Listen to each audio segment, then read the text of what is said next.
Hello, family. Pastor Willingham here again. Again, the book is A Voice in the Morning, the Empowerment Journal that can be found on Amazon.com.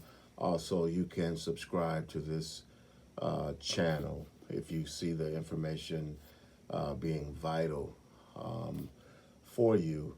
I wanted to talk with you today on the subject of, do you have willpower or do you have power over your will? Do you have willpower or do you have power over your will?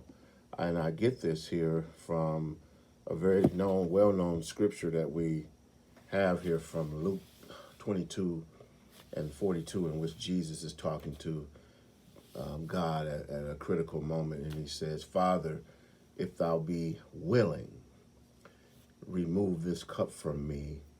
Nevertheless, not my will, but thine be done. And so this issue of will is critical to our lives. And so I ask again, do you have willpower or do you have power over your will? Because we live in a world that glorifies and having willpower. You know, we say it all the time, we glorify in people having willpower.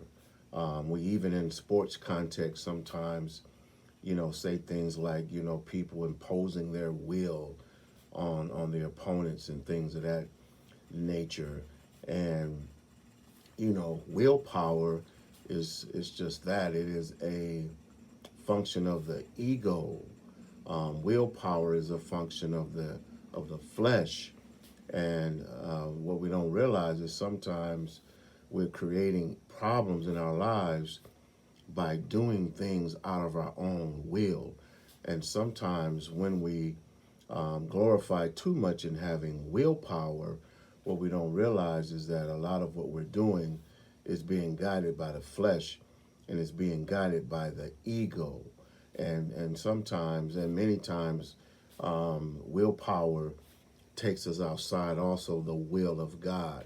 We're doing a lot of things out of our own will, again, out of our own flesh, out of our own ego. The ego has said you should have this or do that or say this or behave this way.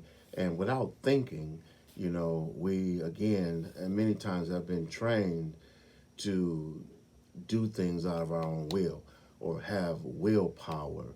But the real power is, and a real deeper question for us is, do we have power over our will?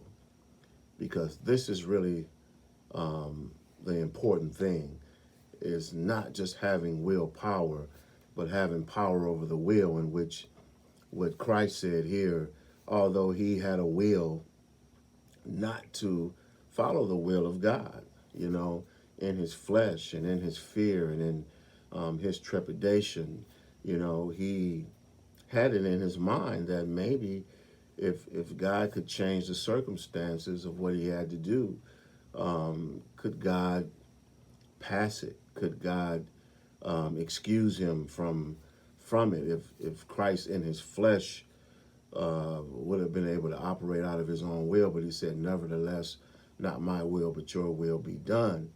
And so now what he's doing is showing power over the will, not operating out of willpower.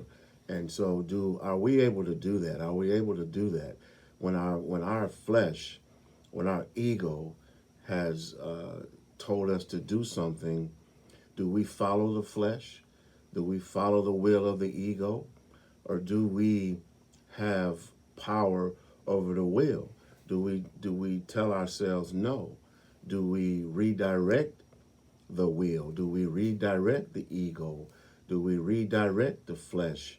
When we have power over the will, then we guide our will. We manage our will. We can recognize that it's the ego or that it's the flesh. And many times, again, by following the will of the ego and flesh, we found ourselves in many situations. We find ourselves in many situations we can't even name the situations that we find ourselves in or the problems that we've created for ourselves, because there are consequences when we allow ourselves to operate in will power versus having power over the will. And again, saying no to yourself, or recognizing when it's your ego, recognizing when it's your flesh guiding you, because your flesh and your ego will guide you if it goes unchecked, if we're not even aware that it's flesh and ego, because we become so conditioned in this world to have willpower. And again, it's a badge of honor in our society to have willpower, or to be strong willed. And again, the power really for us is not being so strong willed and not putting everything on will power, but exercising power over the will. And so have a great day, and I'll talk to you soon. Ask yourself, are you operating out of willpower, or are you exercising power over the will?